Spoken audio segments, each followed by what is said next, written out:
Hi, Yuri. Welcome to this week's lesson in the Pioneers, Inventors and Developers unit. This week we'll be thinking about transportation and in particular, just like the photo suggests, trains.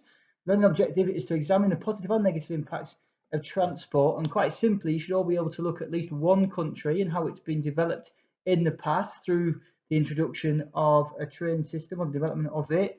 But some of you may even look at more than one country, and some of you may also be able to think about, will trains have an important place in the future?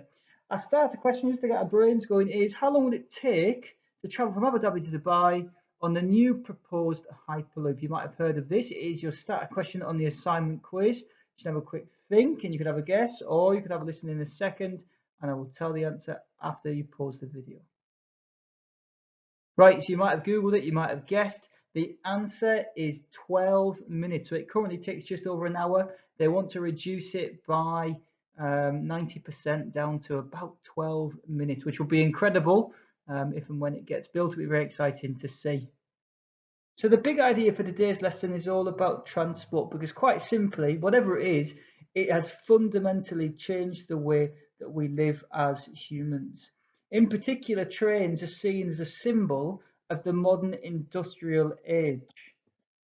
Trains have had a massive impact on various different countries throughout the world.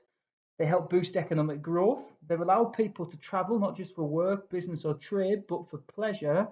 And they allow people to live outside of large industrial cities, but still have access to them.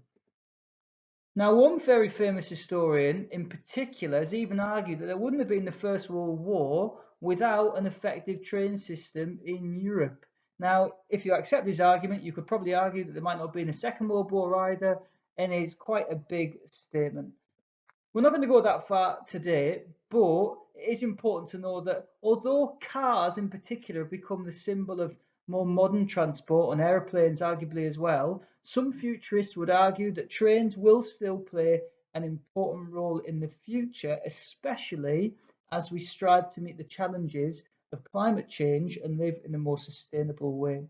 So your challenge today as an historian is to think, what is the impact of trains if they've been such a big feature of the past, the present, and potentially the future too?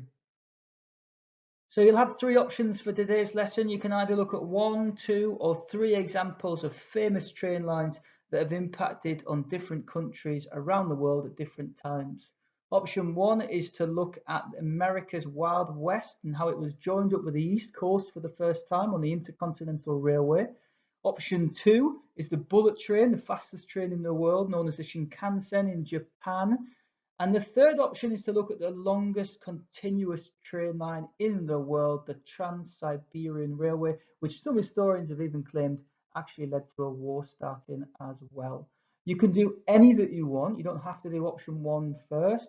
And like I said, you can do all 3, or you could just do 1 or 2, depending on how much time you've got in the lesson. Enjoy learning about the impact of trains, and don't forget to do the exit pass question at the end, where you're really thinking about the trains and their impact, not just in history, but also maybe the future as well.